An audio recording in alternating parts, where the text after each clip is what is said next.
Buenas noches. Al año desaparecen en España más de 16.000 personas, siendo con frecuencia chicas adolescentes que se marchan de casa por problemas de salud mental o malos tratos. Y los delitos contra la libertad sexual aumentan un 22% en la región de Murcia. Son datos de víctimas de diferente tipo, como las que sufren las consecuencias de negligencias médicas, que han aumentado las denuncias un 11% en la región, o las de accidentes de tráfico, con más de 1.100 muertes al año en nuestro país. Estas cifras reflejan realidades que afectan a miles de personas y que requieren nuestra atención. ¿Hay recursos públicos y privados para atenderlas adecuadamente? ¿Qué papel juega la Administración? ¿Cuándo no hay más remedio que acudir a una asociación de afectados o a un abogado? Hoy contaremos con expertos que nos ayudarán a profundizar en las causas, consecuencias y posibles soluciones de cara a lograr una sociedad más segura y justa para todos. Bienvenidos.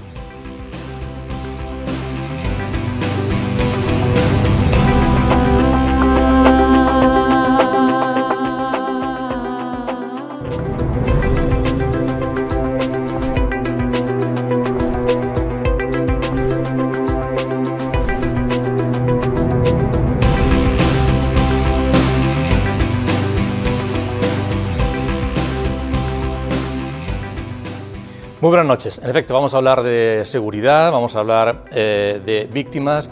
El abanico es amplísimo de circunstancias que pueden hacer que una persona sufra determinadas circunstancias y que requiera también de ayuda, compensaciones y demás. Vamos a ir analizándolo en el transcurso de este programa. Lo vamos a hacer con, les presento a los invitados, César Giner. César es criminólogo y es además el director del Máster de Ciencias de la Seguridad de la UCAM. Bienvenido, César. Buenas noches. Buenas noches, gracias por acompañarnos, por estar aquí esta noche en este programa. Gracias. Nos acompaña también Lucía Aldeguer, ella es criminóloga también y es cofundadora de la Asociación Mediativa y UMI, colabora además en ese sentido con el TSJ, el Tribunal Superior de Justicia de la Región de Murcia. Bienvenida. Buenas noches, muchas gracias. Muchas gracias por estar con nosotros. Les presento a José María Caballero, él es abogado penalista y además es el vicedecano del grado en Criminología de la UCAM, doctor en Derecho. José María, bienvenido, muy buenas noches. Buenas noches, muchas gracias por invitarnos. Gracias por acompañarnos. Y también nos acompaña Emilio José García, él es el presidente de la Asociación Regional de la Fundación de Victimología en la región de Murcia. Emilio José, bienvenido, muy buenas noches. Buenas noches, gracias. Encantado de estar aquí. Muchas gracias por acompañarnos. La verdad es que este tema siempre es oportuno abordarlo en cualquier momento, pero hay una percha en la actualidad y es que precisamente organizado por el grado en Criminología, se celebran hoy jueves y mañana viernes unas jornadas de seguridad y criminología sobre los nuevos retos de la investigación criminal que están teniendo lugar estos 2 días en Abraham, pero además va a recorrer otros puntos de la geografía regional abordando estos asuntos con profesionales, aunque en este caso, en este programa, César, nos vamos a abordar más que dirigirnos a los profesionales, vamos a dirigir a los ciudadanos de un perfil medio que pueden sufrir esas circunstancias que le lleven a ser víctimas de una circunstancia o de otra. Primero hay que aclarar qué significa, por ejemplo, victimología. Yo he dicho algunos ejemplos. ¿Quién puede ser víctima y de qué? En ese sentido os lo pregunto. Víctimas somos todos. En el momento que tenemos un prejuicio o un daño, somos víctimas de los sistemas políticos, somos víctimas del medio ambiente, somos víctimas individuales y por lo tanto colectivas, somos víctimas difusas. Lo que buscamos hoy, cuando has dicho se está denunciando más, desde la criminología, desde la victimología, lo que hemos hecho en este siglo XXI es tomar conciencia y darle práctica a la teoría de la criminología. Entonces las tasas de criminalidad no son ciertas, las estadísticas oficiales, porque es la gente que denuncia. Entonces la lucha de la victimología y de la criminología hoy en día es que los ciudadanos tomen conciencia de la denuncia, porque está la cifra negra, lo que no se denuncia, y esa es realmente la tasa de criminalidad. Han aumentado, esto lo veremos a través de un análisis longitudinal, lo que sí que la gente está tomando más conciencia en temas como agresiones sexuales, malos tratos, y por lo tanto ha aumentado la estadística porque hay más concienciación dentro de la sociedad española para denunciar. Además se puede ser víctima, José María, en cualquier etapa de la vida, quiero decir, desde unos niños que sufren, por ejemplo, un acoso o el típico ciberbullying en un colegio, hasta personas mayores que yo no sé si pueden ser víctimas de las nuevas tecnologías, que tienen que cumplir o rellenar no sé qué requisitos en un ordenador o en una plataforma y que no saben. No sé si eso es otra cosa, pero el caso es que a lo largo de toda la vida se puede ser víctima, incluso también con independencia de la clase social a la que uno pertenezca y demás, ¿no? Absolutamente. Dependiendo de la clase social a la que uno pueda pertenecer y de lo que sea su comportamiento habitual, donde se desenvuelve su vida, en qué tipo de actos realiza, pues es más probable pues que ser víctima de un tipo de delito y no de otro. Como tú decías, en este caso, las personas mayores no solamente son víctimas en muchas ocasiones de este tipo de, pues estas llamadas que se han puesto ahora de moda, en la que te llaman y te dicen que están haciendo pruebas o que te han detectado una quiebra en la seguridad de lo que es la cuenta corriente o la cuenta que ahora tienes que tener online, y que tienes que marcar una serie de números con el fin de que puedan hacer un estudio de qué es lo que ha fallado ahí. Y la gente, pues desconociendo todo este tipo de conductas, pues siguen esos pasos y después ven cómo les han desvalijado la cuenta y tal. Pero además de víctimas, yo creo que son maltratados. Es decir, ahora mismo, por ejemplo, por las entidades bancarias, ellos que estaban acostumbrados a ir con su libreta mensualmente o algunos semanalmente a que se la fueran actualizando, ahora ya les han dicho, en la gran mayoría de las entidades o de las oficinas que antes tenía, que no, que vaya usted al cajero y se lo hace usted, y lo que para una persona joven eso puede ser cuestión de 3 minutos, para una persona de esta edad puede ser cuestión de mucho más tiempo, y además equivocándose, haciendo ingresos y movimientos que en definitiva los están mandando a cuentas distintas, y todo eso con el consiguiente perjuicio y la necesidad, pues, luego de que se repare todo eso. Pero sí, ya digo, es decir, el que se mueve en un ambiente marginal delincuencial, pues es posible porque tenga, pues esto que se ve en ajustes de cuentas, problemas de este tipo, pero cuando te mueves en los negocios puedes ser víctima de estafas o de otro tipo de, ya digo, víctimas, como bien ha dicho César Giner, víctimas somos todos, potencialmente, ¿vale? Con lo cual es fundamental la formación tanto de los profesionales, de ahí esas jornadas que estáis haciendo, pero también la formación de los ciudadanos en general, para no caer en ese tipo de circunstancias en la medida de lo posible. Yo no sé, el programa de hoy valga como tarea de divulgación, pero la formación es fundamental. Yo creo que es fundamental tanto la formación como la prevención. La medida de prevención, últimamente, además es una de las cosas que se están viendo concretamente mañana, en estas jornadas que estabas comentando, cuando se habla de las nuevas tendencias del derecho penal. Nuestro derecho penal lleva ya mucho tiempo, y últimamente se aprecia con mucha más claridad, en una tendencia absolutamente dura, progresivamente endureciéndose las conductas previstas en el Código Penal como medida de erradicar determinados delitos, mientras que en otro caso luego ya tenemos a una serie de delincuentes con esa etiqueta de intocables, que son a los que se les va poniendo la alfombra roja, pero en lo que es en relación con la sociedad en general, el ciudadano normal, anónimo, en relación con él lo que se va haciendo es un endurecimiento cada vez mayor de las penas, de la respuesta penal ante determinadas conductas, y yo siempre me he manifestado absolutamente contrario a eso. A la hora de que una persona decida que quiere matar a su pareja, no se para a pensar, oye, es que si lo hubiera hecho el mes pasado tendría X años menos, ahora han modificado el Código Penal, que decide matar a la mujer porque por la circunstancia que sea, pues se le produce ese cortocircuito en la cabeza y decide matarla, no se para a pensar si la pena es mayor o menor. Pero es que lo más grave no es que la pena sea mayor o menor, sino que eso ya no le va a servir de nada a la víctima que está enterrada. Yo creo que si queremos hacer algo que verdaderamente merezca la pena, habrá que adelantar la línea de lucha contra ese delito a la prevención y no a la reacción, porque ya una vez cometido el delito no se está solucionando nada. Emilio y Lucía, me gustaría preguntaros por dos cosas que han salido ya en estas dos primeras intervenciones, y es, en muchos casos las denuncias suben, ¿no? Están subiendo, pero ¿eso necesariamente significa que también han subido los casos reales, o es que hay mayor concienciación y la gente se acerca más a denunciar? O es que hay más casos, no lo sé, esa es una duda.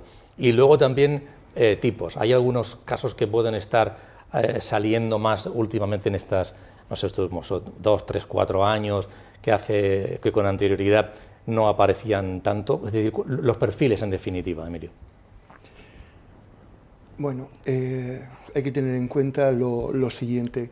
Según nos están dando los medios de comunicación, la prensa a nivel nacional, a nivel internacional por otro lado, lo que sí que es una realidad es que hay un aumento de delitos. Ahora mismo aquí puedo dar 20 noticias de medios oficiales que todos conocemos, en donde sí que hablan de aumentos de delitos, casos reales. Es decir, que lo que tenemos que ceñirnos es algo que los criminólogos sabemos muy bien, es la cruda realidad de los hechos.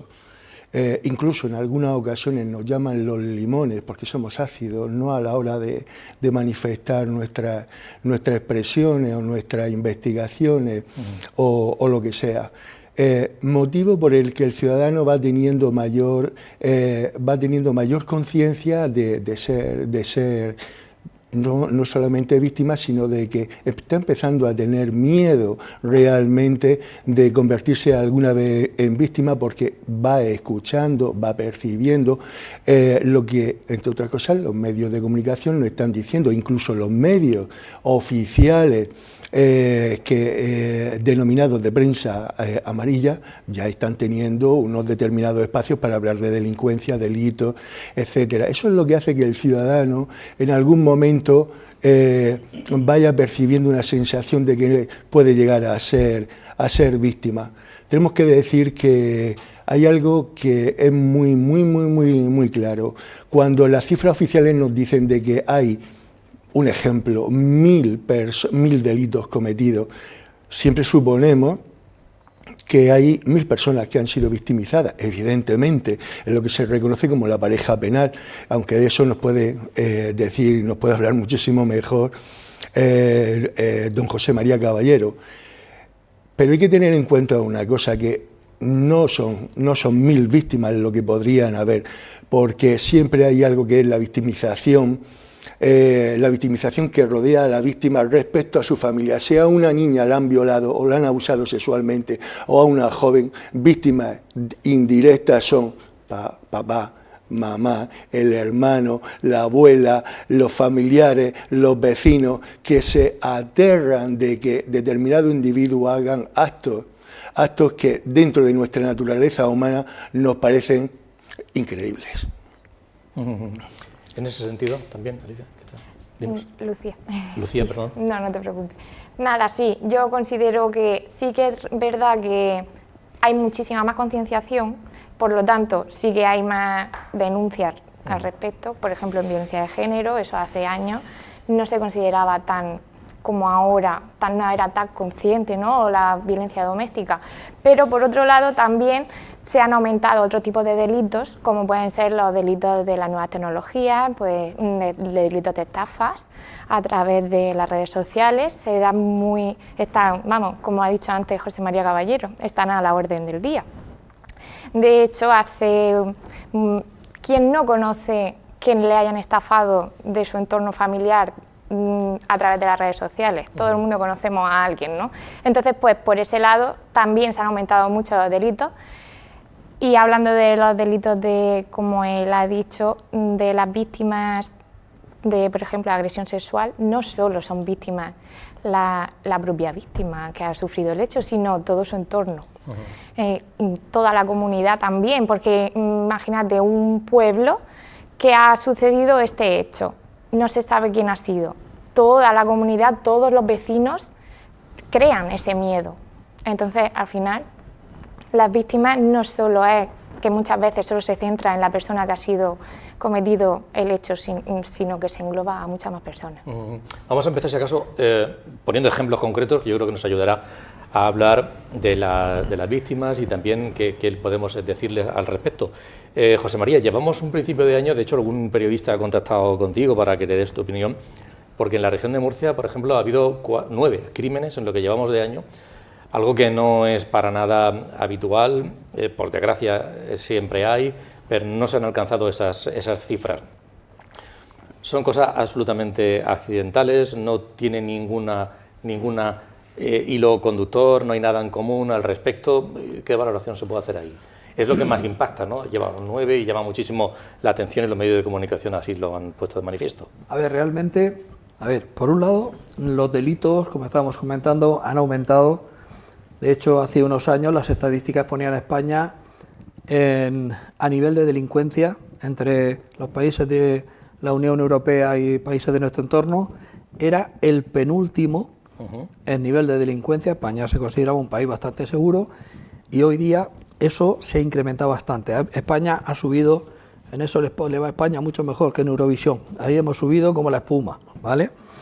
Y yo creo que en cierto modo, por lo que me pregunta, ¿por qué ocurren estas cosas? Pues sobre esto, hay un ejemplo, un experimento que se hizo en 1900, creo que fue en el 69, si la memoria no me falla, lo hizo en Estados Unidos un psicólogo, Joseph Timbardo, me parece que era, que puso 2 coches exactamente iguales, del mismo modelo, en el mismo estado de uso, es decir, un coche de uso normal, más o menos deteriorado, puso uno de estos coches en el Bronx, en aquella época, uno de los países, de las zonas más castigadas de Estados Unidos por la delincuencia, y otro en Palo Alto, en California, que era uno de los sitios con mayor nivel de vida, de seguridad, de estabilidad y todo eso. Bueno, al día siguiente, el coche que estaba en el Bronx,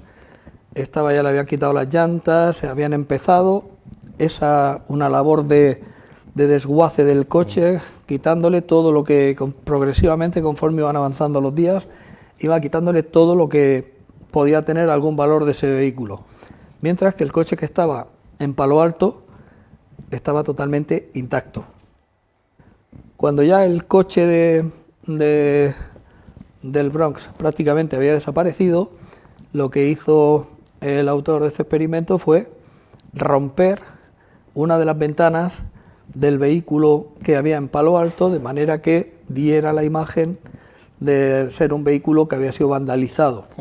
Pues a partir de ese momento se produjo un fenómeno muy similar, quizás no tan rápido, pero muy similar al que se había producido con el coche del Bronx. Empezaron a partir de ahí a vandalizarlo más todavía, quitarle piezas, y en esa zona tan segura y de tan alto nivel, el vehículo terminó pues, de una forma muy similar a la del Bronx. Y con esto lo que se demostraba es que la presencia de estos factores de delincuencia lo que produce es un cambio de códigos de conducta en las personas que hay alrededor.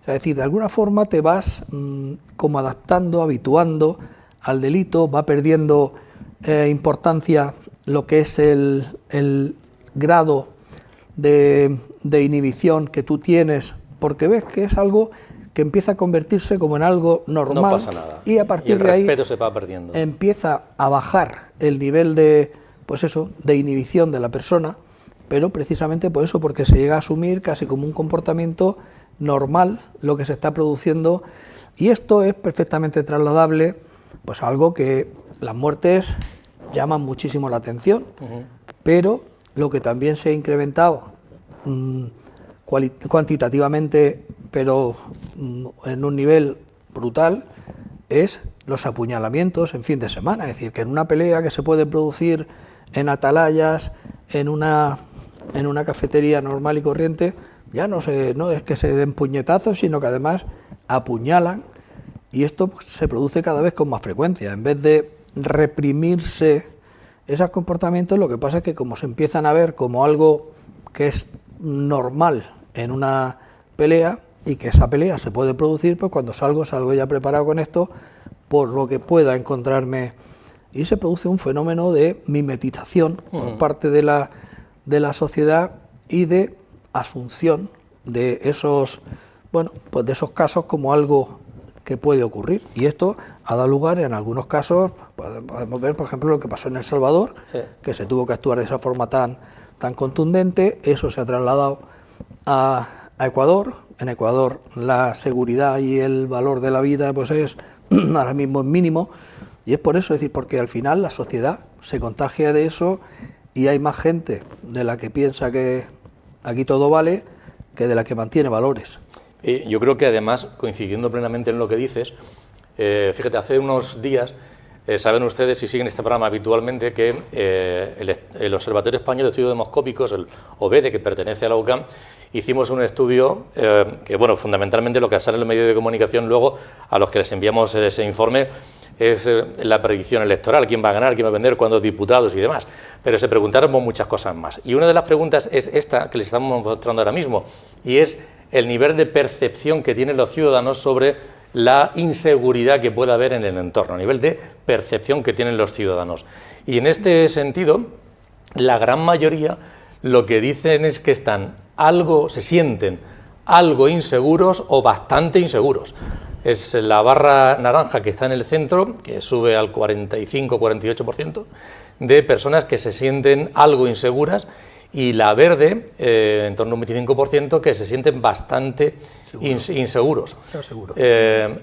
Luego, bastante seguro, perdón, y muy inseguro es el rojo. Es decir, si juntamos la barra naranja con la roja, estamos hablando de que la gran mayoría de los ciudadanos se sienten o algo o muy inseguros. Luego un 25 no y demás. Es decir, que la percepción del ciudadano, además esto ocurre también, aunque no hemos puesto el dato, ocurre en todas las franjas de edad. Porque tenemos además, es un estudio hecho en 800 personas de la región de Murcia, estratificado por sexo y por franja de edad, además en todas las franjas de edad, de 18 años hasta el último es de 65 en adelante, en todas las franjas la percepción de sentirse inseguro, más o menos o bastante, domina sobre cualquier otra circunstancia. César.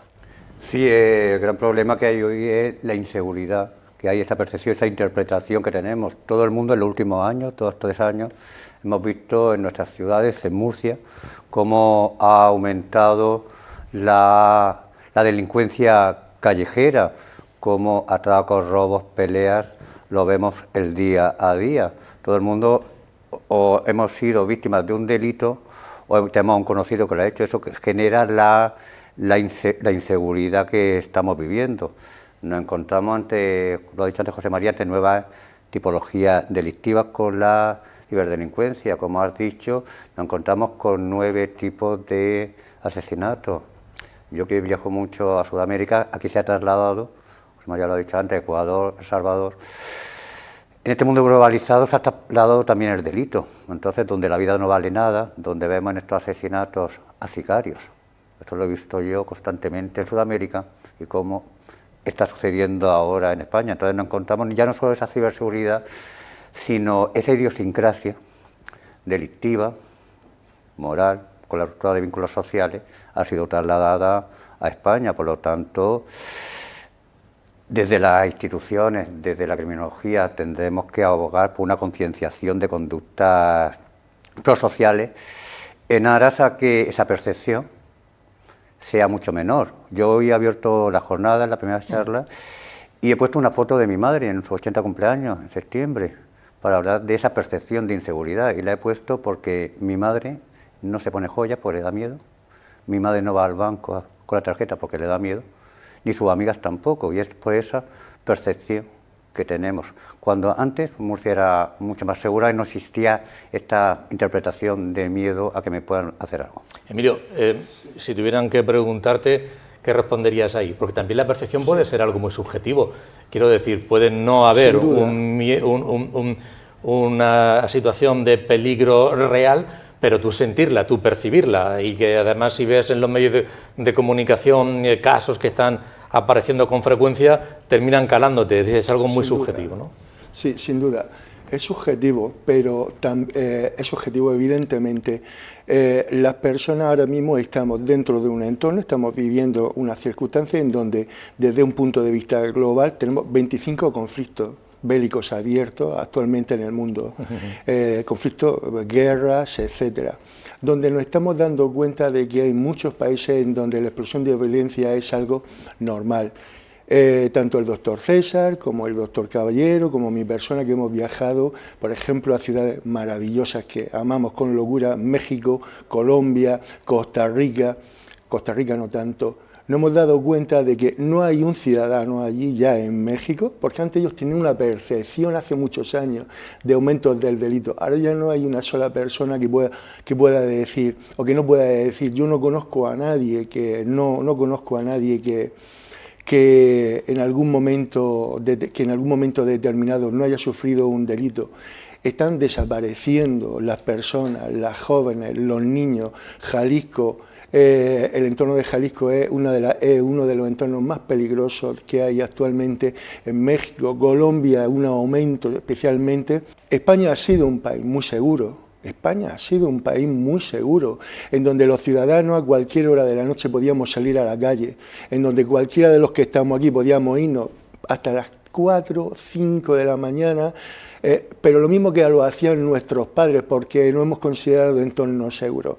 A medida de que vamos viendo, nos van influyendo lo que le está sucediendo a personas de nuestro entorno, a medida de que los delitos de antes eran menos multitudinarios, ahora son terribles, de crímenes, de asesinatos, de armas de fuego ya directamente, de jóvenes que van en grupo y apalean a un joven en un momento determinado. Es decir, nos seguimos asombrando porque pensábamos que todo eso a España, el nivel de horrorización de la criminalidad no iba a llegar a España, acostumbrado a unos delitos mucho más sobrellevaderos que podíamos llegar a comprender.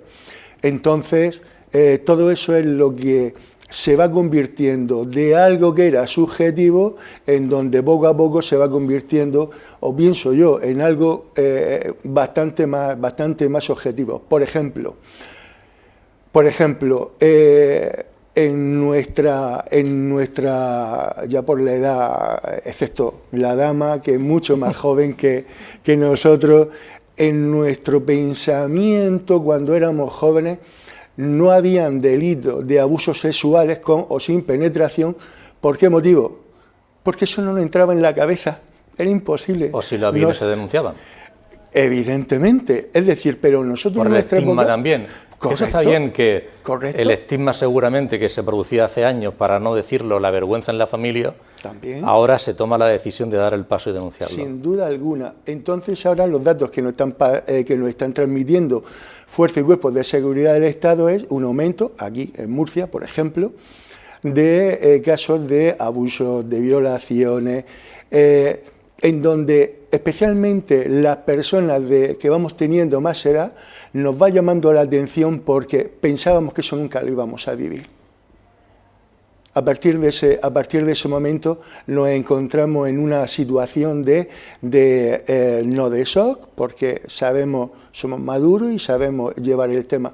¿De verdad que alguien piensa que no es casualidad que ahora mismo la UCAM tenga un grado de criminología y un máster dirigido por los dos profesores, por los dos doctores de criminología, y que actualmente la juventud sí que está muy interesada y quiere saber el porqué de las cosas, el porqué de los delitos, el porqué de las víctimas, por qué la criminología se está imponiendo también con una fuerza decisiva? Porque la percepción de los jóvenes, que son los que más están en la calle, que son los que luego nos transmiten a nosotros ejemplos de lo que están viendo, droga, etcétera, etcétera. Entonces es lo que a nosotros nos hace bastante, nos inquieta. Lucía, trabajas en mediación, ¿vale? Y esos perfiles de casos que yo tengo aquí cosas apuntadas: violencia de género, desaparición de menores, malos tratos, el acoso escolar, todos esos casos, ¿qué es lo que más repunta? ¿Qué es lo que más llega para que se trabaje desde la mediación? Vale, bueno, en primer lugar quería hablar un poco sobre lo que nos hemos puesto anteriormente, decir que a mí las estadísticas que han salido me hace plantearme, ¿la justicia tradicional es suficiente? No, a lo mejor en delitos graves, por ejemplo, en mediación está prohibido ahora mismo en España, en otros países sí se hace, pero no se permite mediar con violencia de género, por ejemplo, o malos tratos. ¿Por qué? Porque para que haya mediación, uno de los objetivos y de los principios fundamentales que tiene la mediación es la igualdad de... Tú no te puedes sentir inferior ante una mediación, porque imagínate, es reciente mis malos tratos, ¿no? Yo he sufrido violencia de género, por ejemplo, y vamos a mediación. Yo no me puedo enfrentar porque tengo miedo a mi acosador. Sí. No puedo enfrentarme a él porque en cuanto yo le diga lo que necesito y él me diga que no, voy a decir vale, porque me da miedo a lo que él pueda hacer una vez que salgamos de la sesión. Entonces, podría haber mediación en violencia de género cuando a lo mejor ha pasado años y la persona ha pasado esto, ha pasado el duelo y se siente fuerte. Entonces ahí sí que puede haber una mediación, por ejemplo en familia, cuando tienen hijos de por medio, pero no sobre ese hecho en concreto. Puede haber justicia restaurativa, que no es lo mismo que mediación.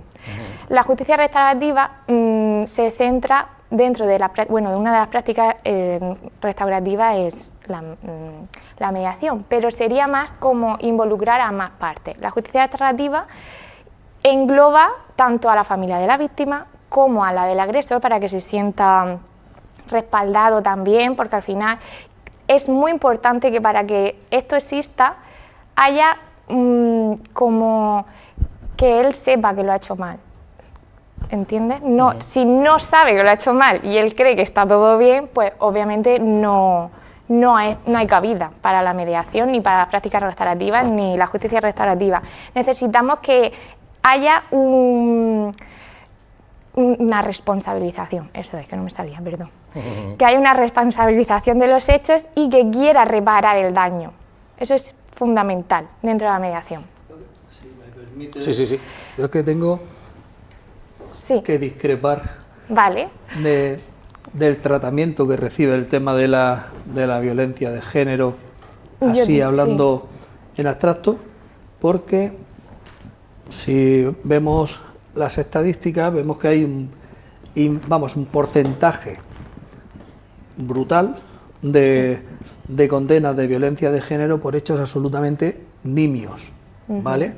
De hecho, Murcia concretamente, la Audiencia Provincial de Murcia fue la que rompió la lanza, porque inicialmente, si la ley de violencia de género surge por la necesidad de superar esa sensación, esa mentalidad del hombre que se cree superior a la mujer y que la mujer tiene que ser una mujer sumisa y supeditada a lo que el hombre quiere y tal, me parece perfectísima la necesidad de que se aplique la ley de violencia de género con todo su rigor, pero no cualquier discusión que se produzca entre el hombre y la mujer.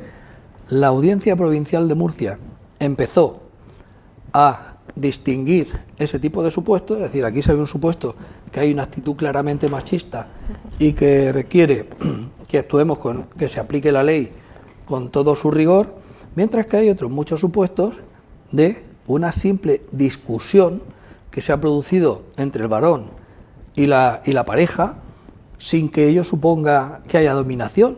Lo que hay es simplemente una diferencia de criterio. En esos supuestos, ahí donde yo creo que sería perfectamente estudiable dónde procedería la mediación y dónde no cabría ni sería recomendable bajo ningún concepto que el varón se acerque a la mujer. De hecho, pero es que, si me permite, el problema es que no les interesa, creo yo, porque si entrara la mediación, muchos chiringuitos empezarían a caerse, esa necesidad. Y aquí parece que se debe vivir bien bajo el paraguas de la violencia de género, porque lo que se hace es cada vez ampliarla a más supuestos que quedan muy lejos. De hecho, el Tribunal Supremo fue el que enmendó la plana la Audiencia Provincial de Murcia en estos supuestos, es decir, cualquier acto de violencia física o verbal del hombre sobre la mujer, por pequeño que sea, todo es violencia de género. Con lo cual, lo que se ha hecho ha sido no pelear contra la violencia de género, sino crear una nueva forma de delincuencia, es decir, que ya no tiene nada que ver con lo que era su origen y de la que en muchos casos, y esto te lo digo porque sí que lo he vivido profesionalmente y en numerosos casos, de la que en muchos casos se abusa y se utiliza para fines que no son aquellos para los que estaban previstos, con perjuicio para las víctimas que realmente están sufriendo este tipo de conductas. Estoy totalmente de acuerdo con lo que has comentado. De hecho, hay en otros países que sí que se puede hacer mediación con violencia de género, pero actualmente, por desgracia, en nuestra legislatura no es viable. Pero sí que es cierto que sí se debería de estudiar como en cada tipo de mediación, porque no todo es mediable al final. Se tiene que ver unas casuísticas, qué tipo de delito puede ser o no puede ser mediable, todo eso se estudia, pero por desgracia, como tú dices, no es viable ni siquiera estudiar la posibilidad de mediación actualmente en España con violencia de género y malos tratos.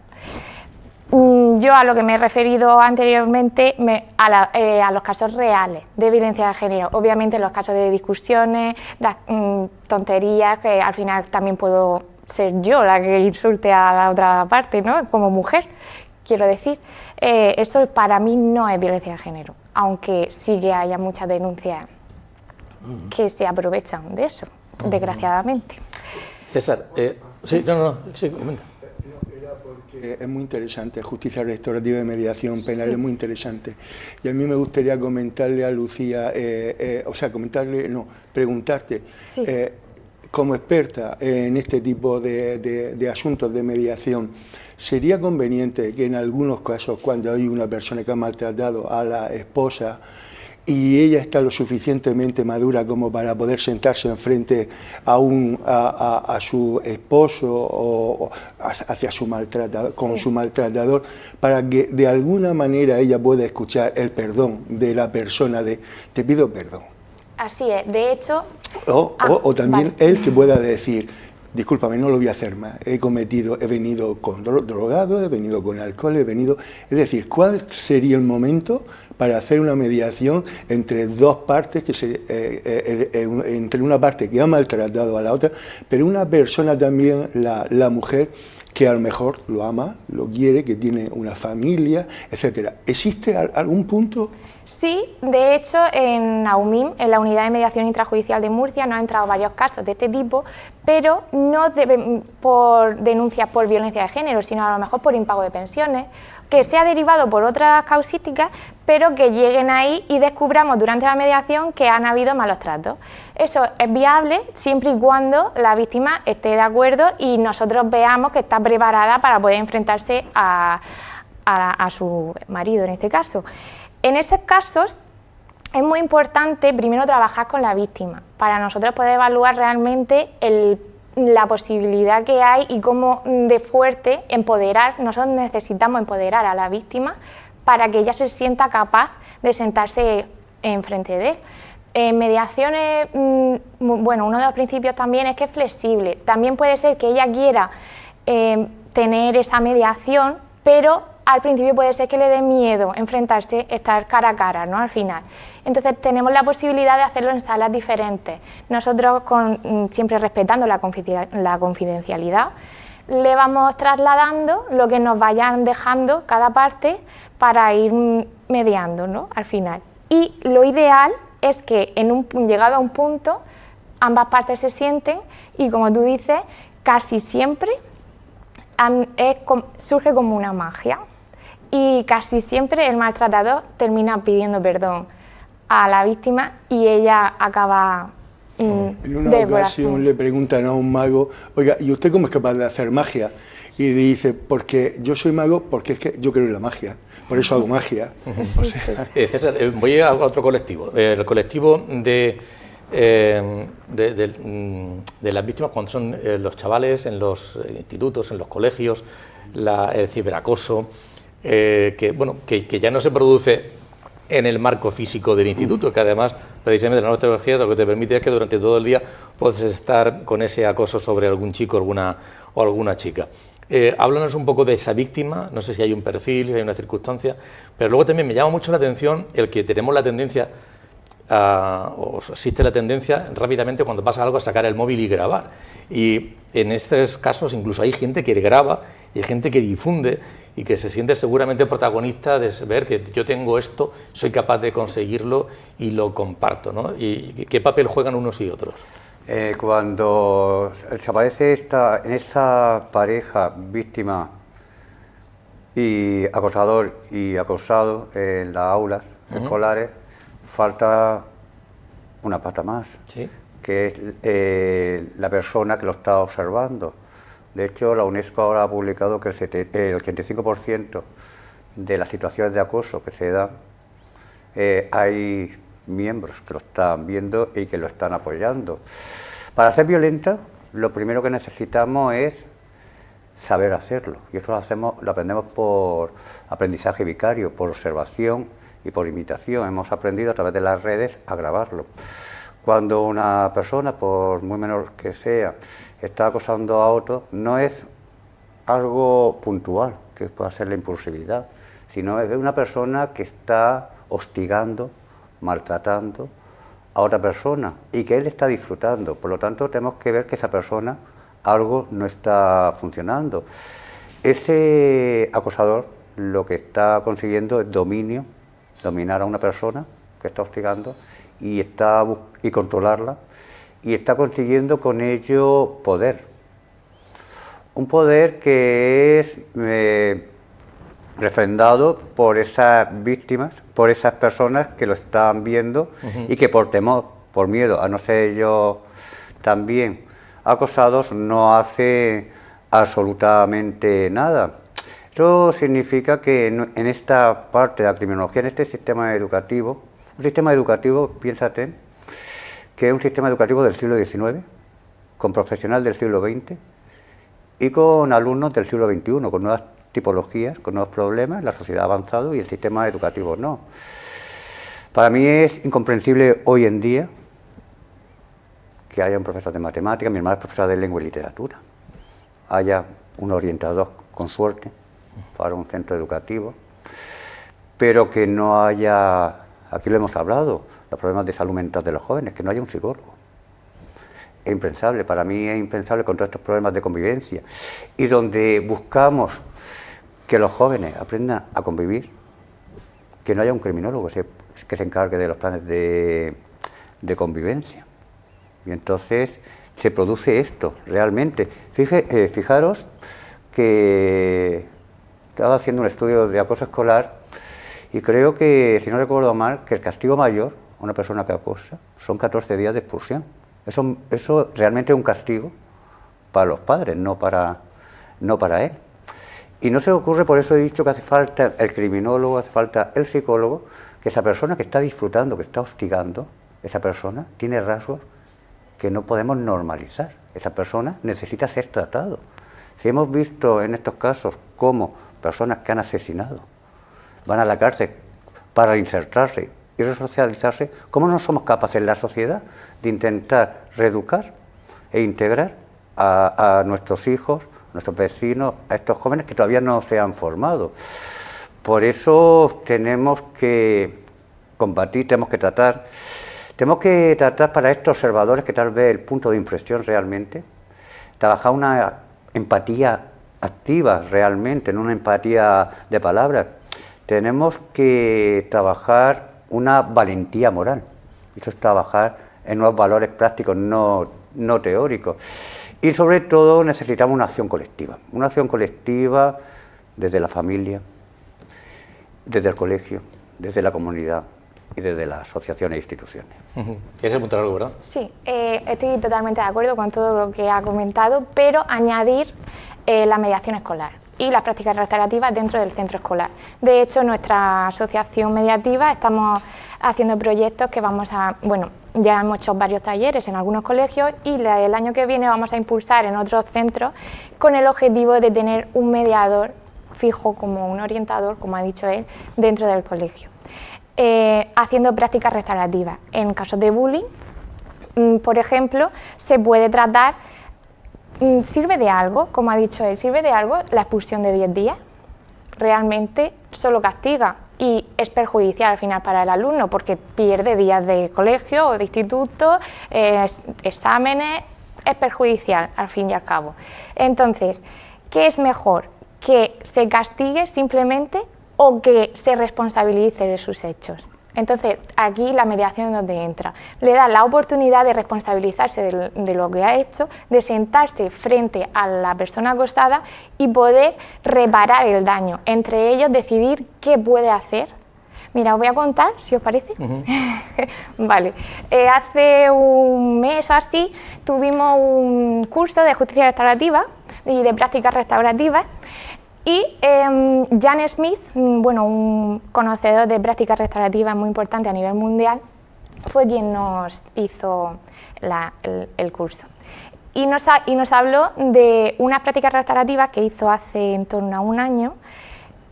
Bueno, si queréis luego paso, pues bueno, que me voy. Vale. Habló sobre unas prácticas restaurativas sobre un bullying, caso de bullying. Llevaba 2 años el chico pues metiéndose con él, empujándolo, cada vez que lo veía se reía de él, y el chico era una persona muy sumisa, muy callado,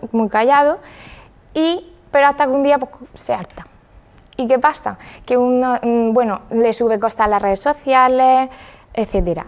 Y él pensaba que era él, entonces va varias veces a decirle, oye, ¿has sido tú el que ha subido esto desde la cuenta falsa?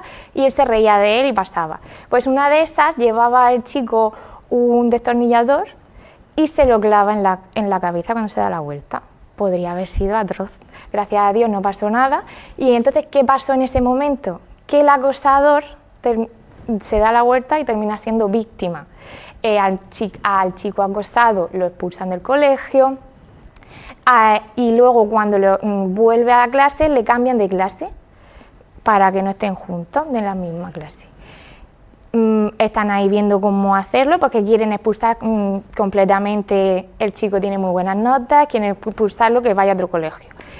Y llega este hombre, Jan Smith, y decide intentar unas prácticas restaurativas. Para eso se necesita una buena preparación al final, porque primero tienes que ver cómo están de dispuestos cada parte al final. Bueno, pues tiene esas reuniones, los prepara y decide, cada uno termina, viene con sus padres, los dos. Luego también se incluye a la profesora, que es muy importante porque al final es la que lo ha visto todo durante el paso del tiempo, 2 amigos de cada uno para que se sientan también respaldados, y cada uno se responsabiliza de lo que ha hecho. Al final termina reconociendo el acosador que él ha sido el que ha subido a acosar a las redes, que ha estado maltratando al final al chico durante 2 años, y el otro se culpabiliza del hecho de haberle apuñalado por la cabeza por detrás. Y fue muy bonito. Al final lo que hizo, ellos mismos buscaron qué hacer. Pues ellos,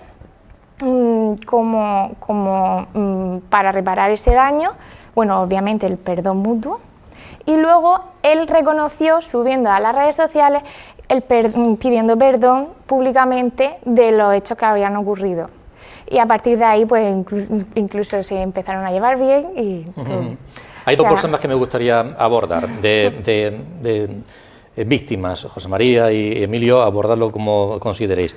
Una, accidentes de tráfico. No somos, la verdad es que hay una bolsa muy grande de personas que sufren accidentes de tráfico y se enredan luego pues, en las compensaciones, a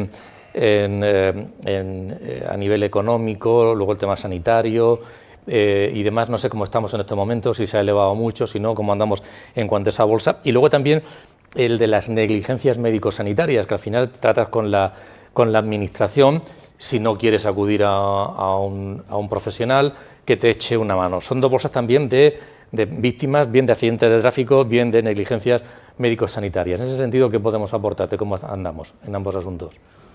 Bueno, sobre todo en el tema de las negligencias médico-sanitarias, en muchas ocasiones lo que nos damos cuenta es que ese tipo de situaciones se producen como consecuencia de vacíos legales, como por ejemplo como ocurre con el tema de la cirugía plástica, que no sé cómo estará hoy, ahora, pero hasta hace poco tiempo lo que sí sé es que no existía como tal especialidad, de manera que cualquier cirujano se podía dedicar, es decir, como tiene la cirugía, y esto no deja de ser una forma de cirugía, pues yo me dedico a la cirugía plástica y por tanto me meto a hacer este tipo de cuestiones que en muchos casos está a años luz de lo que es el tipo de cirugía que él está acostumbrado, ese profesional está acostumbrado a realizar. Entonces ahí se produce un doble problema, el problema del vacío legislativo, de que por parte del legislador no se ha llegado a alcanzar a ver la gravedad de la situación y lo que esa situación podía llegar a dar lugar, mientras que por parte de la persona que cree que puede encontrar ahí pues un filón económico, muchas veces antepone sus intereses económicos a lo que es la profesionalidad y la seriedad y el rigor en el trabajo. Entonces, pues hemos visto desgraciadamente pues, que en muchas ocasiones se producen esas situaciones que dan lugar a...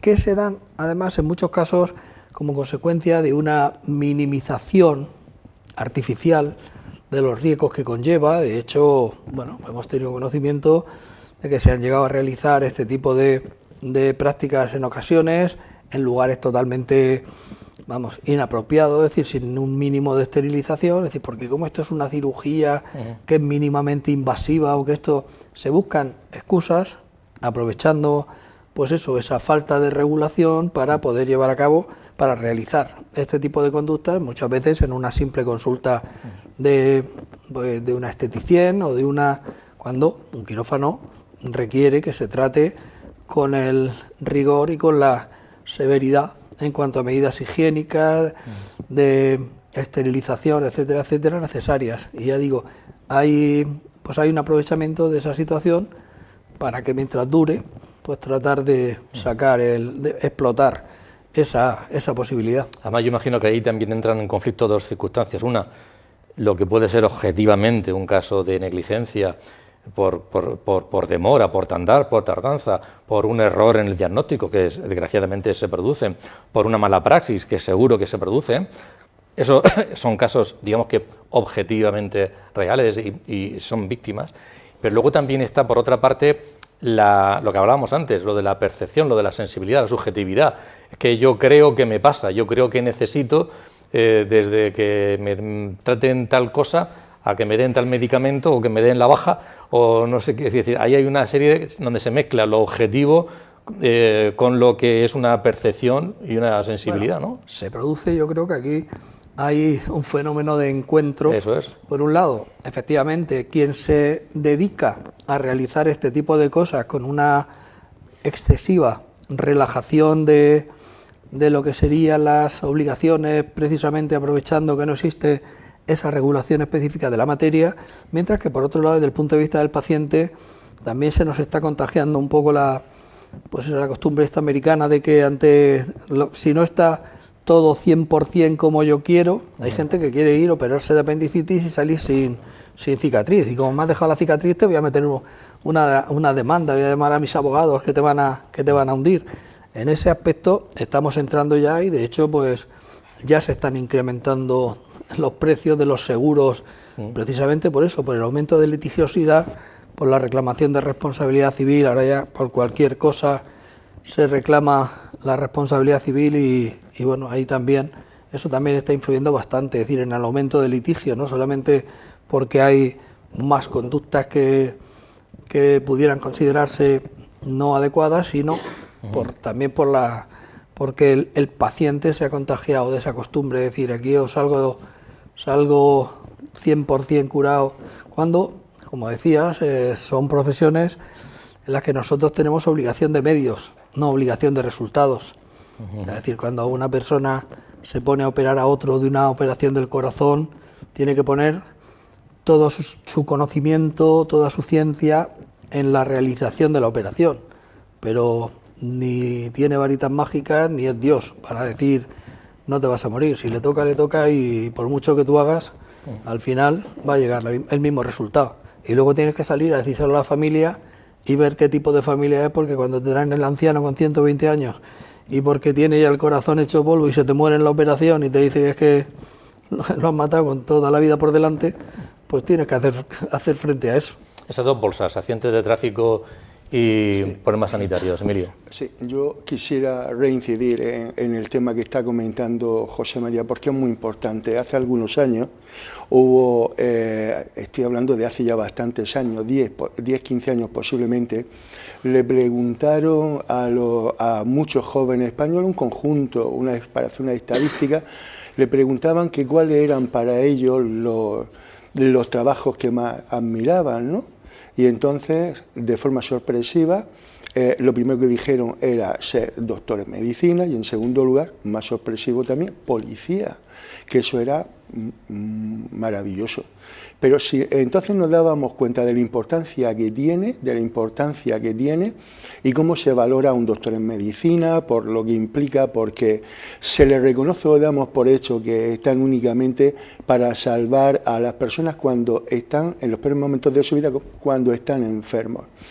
Estamos viviendo ahora mismo una época de bulo y de desinformación. Estamos viviendo, si se podría llamar ahora mismo, si pudiera existir una tercera guerra mundial, en la que se está dando evidentemente entre información contra información, un bloque contra otro, un país contra otro, etcétera, etcétera. Lo mismo puede estar pasando en la medicina o en el sistema farmacéutico. Me hago una pregunta, ¿la desinformación también puede ser no informar? Es decir, desinformación no es decir, voy contra lo que tú me acabas de decir, voy a decir lo contrario. Desinformación puede ser no informar, por ejemplo. ¿Por qué no se dan las noticias de las sentencias que se están dando en Europa y en Estados Unidos a cientos de personas en donde laboratorios farmacéuticos conocidos por el tema de los efectos secundarios de las vacunas están ya empezando a indemnizar a pacientes? ¿Por qué no nos llega esa información? ¿Por qué, por mucho que sabemos de fuentes muy fidedignas, nosotros no podemos, si vemos que uno de nuestros familiares, como consecuencia de haber sido vacunado y tiene un efecto secundario que le puede causar de muerte, hay que tener en cuenta que en España existe ahora mismo el mayor número de jóvenes con miocarditis, que nunca ha existido, eso no existía entre un joven sano, etcétera, pero yo no voy a decir que sea por eso, ¿no? Porque no me atrevería a tanto. Entonces, ¿dónde está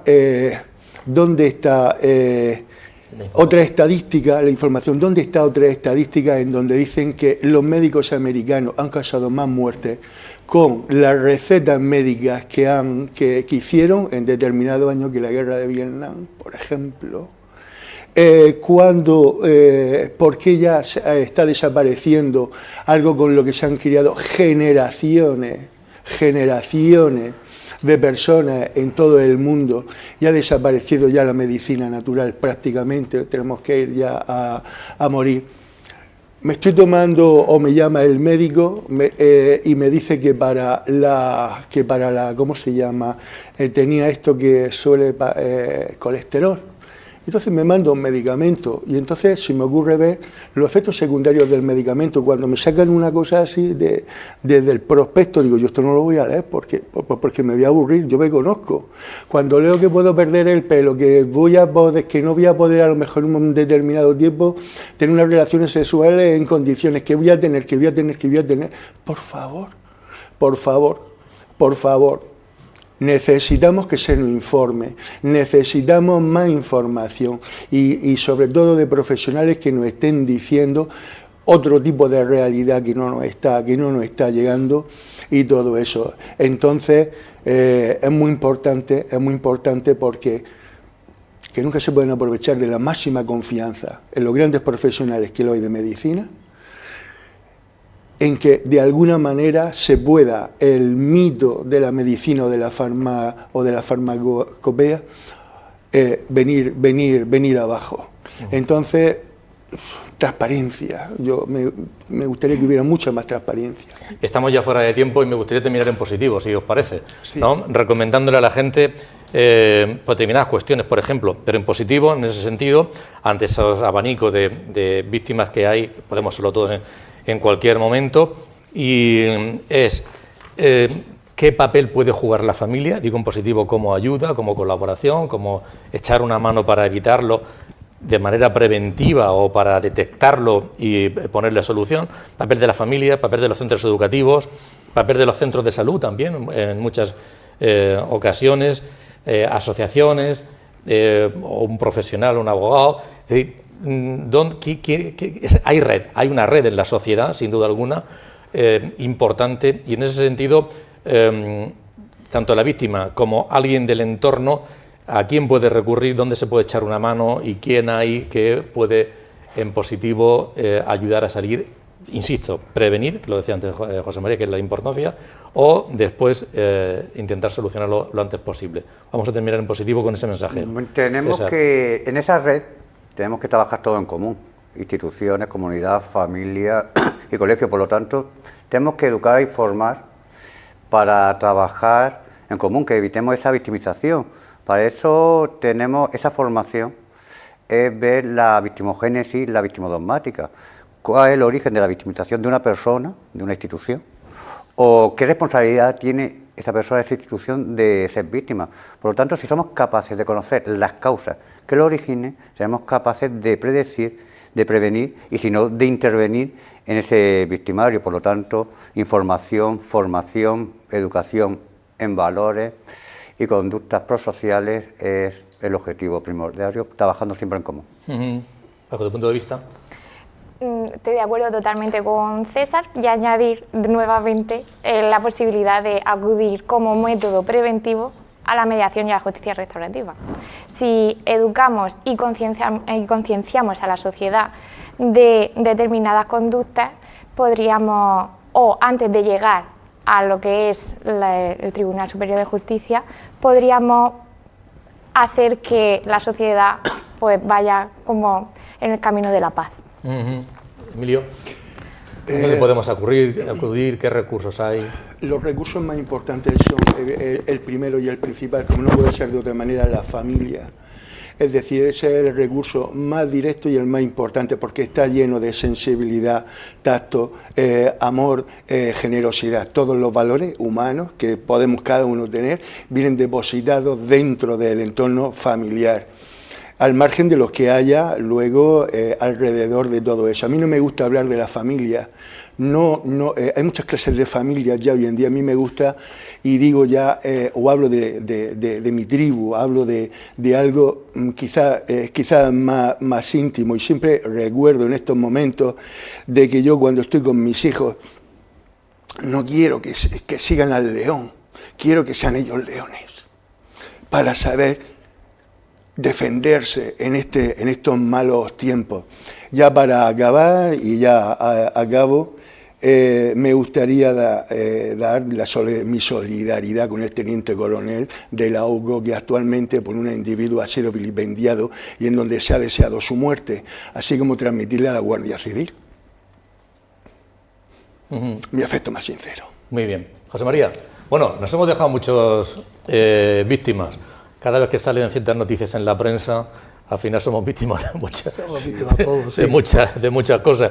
El problema, en ese estudio que hemos visto, el principal problema que consideran los ciudadanos a nivel nacional es de la situación política actual, de la que dicen que somos víctimas. Fíjate si podemos seguir ampliando. Pero bueno, vamos a hablar en positivo, esas redes de confianza, de apoyo. Fíjate, hemos hablado antes de las redes, que son buenas, pero también las redes se pueden usar para mal, pero esas redes humanas, esas redes son claves. A ver, yo pienso que teníamos que cohesionar un poco más esas redes. El problema es que la evolución de la sociedad ha cambiado el modelo de sociedad que antes teníamos. Antes nosotros vivíamos en nuestra casa, en el que nuestro padre trabajaba, nuestra madre estaba con nosotros todo el día y estaba pendiente de nosotros todo el día, de manera que detectaba, o sea, tenía que buscar la causa de un determinado problema, hay que evitar que ese problema se produzca. Entonces, en aquellos tiempos se veía, se detectaba inmediatamente el cambio de conducta, de manera que siempre en cualquier rama de la medicina, es decir, cualquier tipo de patología, la detección precoz siempre es la mejor, va a ser lo que más te va a permitir luchar contra esa cuestión. El problema es que hoy día, por desgracia, es decir, la sociedad ha cambiado, es decir, no es culpa de nadie, la sociedad ha cambiado, y ahora mismo el problema de los padres, ¿tú qué sabes de tu hijo? Pues que le encanta jugar con la Play y juega a este juego, juega a tal otro, porque realmente llega a tu casa, lo ves delante del televisor, bien viendo alguna película o jugando, y esa interrelación que antes existía cada vez se produce menos, y eso a su vez pues hace que te resulte más difícil detectar cuando se está produciendo cualquier tipo de trastorno en la conducta de tu hijo. No sabes cuando tu hijo se pone a jugar con terceras personas o se sienta delante del ordenador a hablar con alguien, a interactuar con alguien, no sabes, y yo conozco muchos casos porque de pronto se han enterado porque está interactuando pues con alguien de otro país y que además está hablando con esa persona porque está metido en un grupo que tiene una determinada ideología y que lo que le están es inculcando pues una serie de cuestiones, y que tú lo ves delante del ordenador que está hablando con alguien, que estás con tus amigos, sí, y sigues adelante. O sea que, bueno, la verdad es que es excelente que la mujer se haya incorporado al trabajo, al mercado laboral. Lo que no hemos sabido ha sido, lo que tú dices, corregir esa circunstancia para que esas incorporaciones del marido y de la mujer no sea en detrimento de la atención a los hijos, ¿no?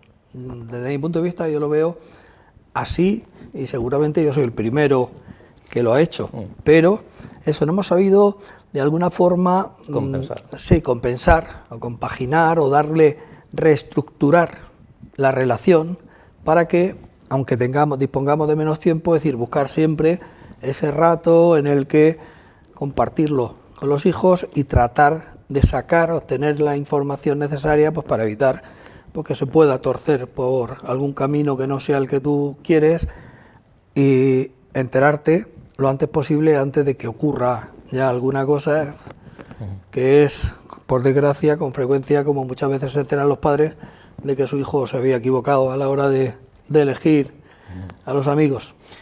Pues empezamos por lo más cercano, que es la familia, fundamental. Seguimos seguramente por los centros educativos, que también los profesores, los amigos del entorno, asociaciones a las que pertenezcan los chavales, equipos de fútbol con los que juegan, son amigos con los que se relacionan y esos apoyos también son fundamentales. Seguimos con los centros de salud, el médico de familia es alguien que está cercano también a esas familias, hay muchos profesionales, y luego estamos hablando de las propias fuerzas y cuerpos de seguridad del Estado, los profesionales como vosotros, etcétera, etcétera, mediadores. Hay mucha gente en la que echar mano, asociaciones de la que echar mano para intentar, primero, formar, evitar que se produzca esa víctima, cualquier tipo de víctima, y si ya se ha producido, pues intentar restaurar el daño ocasionado. Emilio García, muchísimas gracias por haber estado aquí, ha sido un placer. José María Caballero, ha sido un placer exactamente igual. Lucía Aldeguer, muchas gracias. Y César Giner, gracias por estar este rato hablando de las víctimas y de cómo echar una mano, cómo detectarlo y cómo echar una mano para intentar solucionarlo. Acabamos ya, volveremos Dios mediante el próximo jueves. Muy buenas noches y hasta entonces.